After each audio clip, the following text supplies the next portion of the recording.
굉장히 혁신적인 소재였다라고 합니다. 요거 사실 이걸 어디에 써야 될지 전자총을 쏘아서 움직이는 그 주사를 하는 상황에서는 네. 점점점점점점 이렇게 찍어서 만들어야 되는데 저 패널이 깨졌네.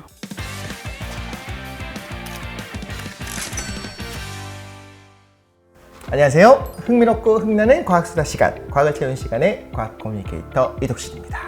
네, 오늘 주제는요. 뗄래야 뗄 수 없는 물건이죠. 어쩌면 지금도 여러분이 들여다보고 계실 거고요. 아마 오늘 아침에 눈 뜨자마자 보셨을 거고요.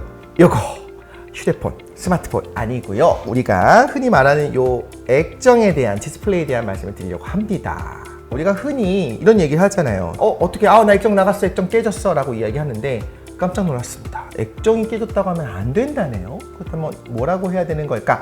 우리가 좀 자세하게 알아보는 시간을 갖기 위해서 이 분야의 전문가 박사님을 모셨습니다. 어서 오십시오. 안녕하세요. 저는 한국기계연구원의 김현돈 박사입니다.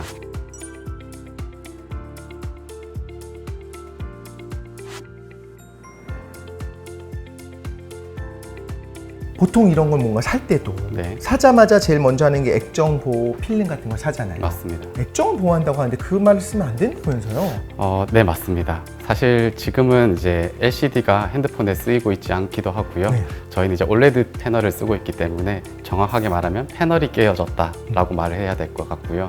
LCD를 쓴다고 하더라도 그 패널 안에는 액정이라는 소재가 들어갔을 뿐이지 액정 말고도 형광판이나 다양한 백라이트 유닛 같은 것들이 들어가 있어서 엄밀하게 말하자면 패널이 깨어졌다라고 말하는 것이 정확할 것 같습니다. 그렇다면 액정이라고 하는 게 어떤 거냐? 말 그대로 액체로 된 결정인 거죠. 그래서 리퀴드 크리스탈, 네, 디스플레이, 네. LCD, 액정이라는 게 어떤 건지 또 발견도 좀 뭔가 특이했을 것 같은데 이거 좀 설명해 주세요. 이름 그대로 리퀴드 크리스탈, 그러니까 액체의 성질과 그리고 고체의 성질을 동시에 가지고 있는 사실 당시에 그 물질이 개발되었을 때는 굉장히 논란이 많았던 소재라고 해요. 네, 이 물질이 처음 개발된 거는 1888년에 개발이 되었고요. 그때 당시에는 고체면 고체, 액체면 액체, 기체면 기체 이렇게 세 가지 상태만 있다라고 믿어왔던 사람들에게는 굉장히 혁신적인 소재였다라고 합니다. 디스플레이로 쓰려고 만든 소재는 아니었고요. 액정은 1888년 오스트리아의 프리드리 라이니처라는 박사님께서 식물의 콜레스테롤을 연구하는 단계에서 발견된 소재입니다. 이 물질이 굉장히 재미난 것이 상온에서는 투명했다가 네. 열을 가했더니 불투명해지는 거죠. 네. 네.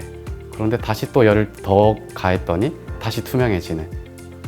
상변이가 일어나는데 맞습니다. 원래 투명한 이제 고체인 거예요, 그렇죠? 네, 콜레스테롤이. 네. 근데 열을 가했더니 이제 녹으면서 불투명해져서 네. 그런가 보다. 네. 액체는 불투명한 것보다 했는데 조금 더 가열하니까 다시 투명해졌다는 투명해지는. 거죠. 네. 녹는 점이 2번. 네. 이거 불가능한 거잖아요. 네, 액정이라고 하면은 그 길쭉한 그 아베마 모양처럼 길쭉한 모양으로 생겼는데 네. 그 자체가 전기장이 가해지면 붕극 특성을 가져서 이렇게 회전을 하게 됩니다. 네. 그래서 거기에 만약에 빛이 들어가게 되면은 편광에 따라서 빛이 이제 투과가 되거나 아니면 빛이 막히거나 하게 되어서 투명해졌다가 불투명해졌다가 스위칭할 수 있는 특성을 가지고 있습니다. 그럼 온도가 그러니까 액체는 되었는데 네. 액정 상태였었던 그 살짝 낮은 액체였을 때는 네. 안에 어떤 결정들이 모양들이 이렇게 네. 무작위로 있으니까 네. 빛이 제대로 들어가지 못해서 네. 좀 뿌옇게 보이는 거고 흐트러진 네. 거고 네. 온도가 높아지게 되면 뭔가 정렬돼서 빛이 들어갈 수 있게 변함으로써 자유로워지면서 네. 다시 투명해진다고 볼 수 있는 거겠네요. 네, 맞습니다. 근데 처음에는 발견된 다음에 아까 언급하실 때는 뭐 디스플레이로 쓰이진 않았다고 했어요. 네. 그럼 이 액정이라고 하는 걸 이걸 사용하면 디스플레이로 쓸 수 있겠다라고 시작된 거는 언제부터일까요? 네, 그것은 1960년대로 돌아가야 되는데요. 라이니처 박사님께서 발견을 한 뒤에도 사실 이걸 어디에 써야 될지에 대해서는 많은 의구점이 있었고요. 그렇죠. 네, 1960년도에 이제 이 액정이 광학적인 성질을 띌 수 있다라는 것이 이제 네이처 논문에 발표되면서 많은 연구들이 이제 진행될 수가 있었습니다. 한 10여 년 정도가 지나가지고 액정에 전기장을 인가하게 되면은 액정의 붕극 상태를 스위칭할 수 있다라는 것이 밝혀지면서 기존에는 열을 이용해서 액정을 붕극 상태를 변화를 시켰던 것에 반해서 네. 이제 전기장을 이용해서 붕극을 변화시킬 수 있기 때문에 실용성이 매우 높아지게 되었습니다. 근데 이제 사실 전기장이 뭔가 바꿀 수 있다는 건 우리가 얼마든지 제어할 수 있다는 거고 그럼 순간적으로 뭔가 이걸 활용할 수 있게 된 거잖아요. 그럼 시제품은 어디서 나왔을까요? 시제품은 일본에서 제일 먼저 제작을 했고요. 1973년에 LCD를 처음으로 탑재한 전자계산기를 만들었고요. 이후에 디스플레이에서도 1986년 3인치급 LCD TV를 만들므로써 LCD의 이제 디스플레이로의 상용화를 이끌었다고 할 수 있습니다. 이게 대단한 게 네. 86년이에요. 네. 86년에 이미 컬러 TV인데 네. LCD TV가 나온 거죠. 맞습니다. 근데 우리가 응팔 같은 걸 보면 이제 브라운관이 있고 거기 이제 우리가 흔히 말하는 그런 CRT가 있고 거기서 88 올림픽이 벌어진단 말이에요. 그런데 3인치 작긴 하지만 그때 이미 컬러 LCD TV가 개발은 됐었다. 하지만 액정이라고 하는 소재가 발견된 건 거의 100여 년의 시간이 걸렸다는 거잖아요. 구체적으로 컬러를 어떻게 만들어내는지 뭐 이런 부분들은 좀 궁금해요. 네. 어쨌든 LCD는 지금도 많이 사용이 되고 있기 때문에 LCD, 액정의 LCD는 어떤 원리로 사용될까요? 앞부분에 컬러 필터라는 것을 두게 됩니다. 그래서 적색, 청색, 녹색을 보내줄 수 있는 컬러 필터를 이용하게 되고요. 네. 뒤에서 이제 LCD라는 것은 백색광을 선택적으로 컬러 필터에다가 보내줌으로써 이 컬러를 구현을 하고 있습니다. 그러면 일단 밝은 빛이 뒤에서 백라이트로 나오는 거고 네. 그 앞에서는 이제 색깔을 네. 필터를 사용해서 색깔을 변화시키는 거다라는 거잖아요. 맞습니다. 그러면 이제 스위칭하는 거. 그러니까 말하자면 이 부분에서 이제 빨간색을 보여주고 싶고 여기서 파란색을 보여주고 싶어요. 그러면 이 필터는 달린 건 알겠는데 네. 그다음에 이건 어떻게 키고 끄죠? 네, 평강판이라는 것이 이제 디스플레이의 상하부에 존재하게 되어 있고요. 이 평강판이 서로 평행하게 있는 것이 아니라 90도 각도로 이제 틀어져 있는 상태입니다. 네. 그러면 만약에 이제 밑에서 백색광을 조사했다고 했을 경우에는 평강된 빛이 나오게 될 거고요. 네. 그럼 위에 있는 평강판에 의해서 빛이 막히겠죠. 차단이 되는 네. 되게 되겠죠. 하지만 이제 이 액정이라는 녀석이 앞서 말씀드렸듯이 그 광학적인 특성을 갖는다고 설명을 드렸잖아요. 네. 그래서 액정에 전기장을 가해서 이 분극을 틀어서 빛의 평강을 바꿀 수 있게 되는 거죠. 그러면 이제 이 위에 있는 평강판에서 막히지 않도록 이 액정이 90도로 평강을 돌려준다. 네. 이렇게 전기를 가해서 액정의 방향을 틀고 빛도 틀어준다라고 하면은 빛이 나올 수 있게 되는 거죠. 그래서 그거를 RGB 각각에 대해서 이것을 이제 구동을 함으로써 이제 화소를 만들 수가 있습니다. 그런데 어떤 결정 구조를 바꾸는 거로 빛이 뭐 켰다 껐다 말하자면 그렇게 해야지만 우리가 원하는 빛을 만들어내잖아요. 그 어떤 원리로 그걸 하는 건가요? 네, 우선 거기에는 두 가지 핵심 소재와 그리고 소자가 쓰이는데요. 바로 평강판과 액정입니다. 우선 평강판에 대해서 간단하게 설명을 드리면요. 빛이 들어왔을 때 빛은 이제 전자기파이기 때문에 두 가지 평강을 가질 수가 있거든요. 그러면 이제 그 두 개의 선형 평강 중에서 한 성분을 투과를 시킵니다. 예를 들어서 가로 방향으로 이제 평강판이 있다라고 했을 때는 세로로 평강되어 있는 빛이 투과를 하게 되는 거죠. 세로로 평강된 빛은 네. 요 가로 방향을 지나갈 수가 있는데 맞습니다. 가로로 진동하고 있던 빛 성분은 네, 통과를 못하는 거예요. 네, 맞습니다. 네. 그러면은 한쪽으로 정렬되어 있는 빛을 받을 수가 있겠네요. 그렇죠. 네. 그런데 이제 위에 또 다른 평강판을 두거든요. 디스플레이에서는. 근데 이제 걔가 90도 각도로 이루고 있기 때문에 네. 만약에 평강이 대한 빛은 위에 있는 평강판에 의해서는 다 막히게 되고 그렇죠. 저희는 깜깜한 화면을 보게 되는 거죠. 그렇죠, 그렇죠. 그럼 이 상황에서 액정에 아까 전압을 걸어서 분극을 바꿀 수 있다라고 했는데 액정에 전압을 걸어서 빛의 평강을 바꿀 수 있도록 분극을 이렇게 틀어주게 된다면 이제 상부 위에 있는 평강판에서도 수직으로 출력할 수 있는 평강 성분이 발생이 되는 것이고요. 그래서 저희는 디스플레이 그 빛을 백라이트의 빛을 볼 수 있게 되는 것입니다. 우리가 사용하던 LCD는 전부 다 평광판이 앞에 있기 때문에 이렇게 빛을 우리가 얼마나 통과시킬 수 있는지 투과시킬 수 있는지 결정할 수 있었다. 네. 그거를 굉장히 미세하게 전류를 통해서 제어함으로써 우리가 원하는 뭐 모양, 글자 이런 것들을 만들어낼 수 있다라는 거잖아요. 맞습니다.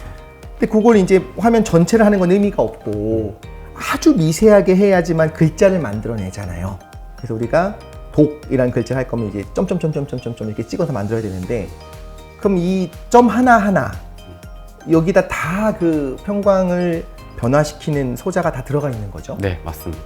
TFT라고 하는데요. 틴필름 트랜지스터라고 해서 쉽게 설명을 드리면 전류를 온오프 할 수 있는 스위치가 그 각 화소별로 달려 있다고 생각하시면 돼요. 화소라는 것은 그 디스플레이를 구성하고 있는 가장 기본 단위를 언급해주고 있고요. 저희가 쉽게 말하면 해상도라고 하죠. 네. 그래서 만약에 그 화소가 굉장히 크다라고 하면 정밀한 그 디스플레이를 만들기는 어렵고요. 그렇죠. 네, 화소가 매우 작아지면 작아질수록 해상도가 높은 디스플레이를 만들 수 있기 때문에 많은 사람들은 점점 더 작은 화소를 만들고자 노력하고 있습니다. 박사님 혹시 아시는지 모르겠지만 옛날 뚱뚱한 거 있었습니다. CRT, 브라운관. 약간 이제 굴곡이 져 있고. 근데 그것도 저도 그렇게 입에 붙어버렸는데 브라운관이라고 불렀단 말이에요. 네. 왜 브라운관이죠?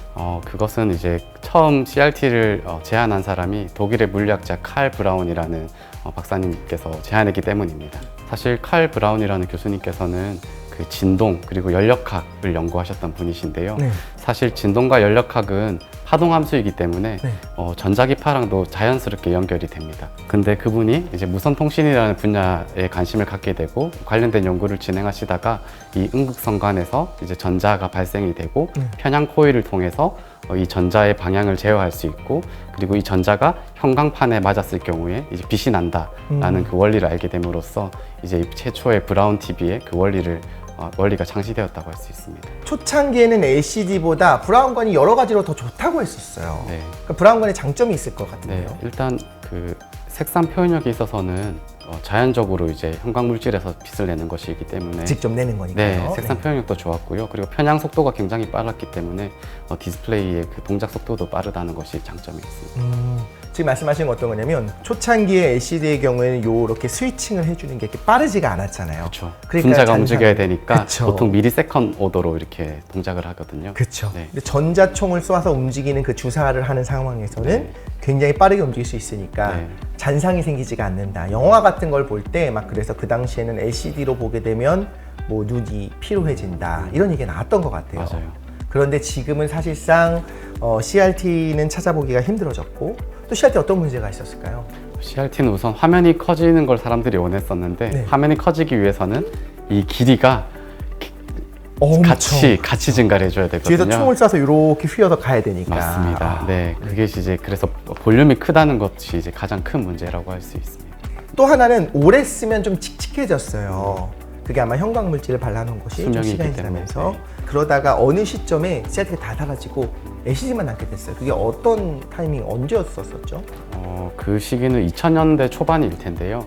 이제 LCD가 나오게 되면서 그 말씀하셨듯이 평판 디스플레이 시대가 열렸거든요. 네. 완전 평면. 네, 그렇죠. 완전 평면. 그래서 이제 LCD는 백라이트 유닛이라는 것을 이용해서 액정과 결합해서 선택적으로 아주 디스플레이를 만들 수 있기 때문에 그 두께가 얇다는 것이 큰 장점이었습니다. 네. 뿐만 아니라 전력 소모도 절반 정도 밖에 되지 않고 수명은 그런데 또 2배 이상인 거예요. 근데 요즘은 아예 얇아진 걸 넘어서 이건 진짜 신기해요.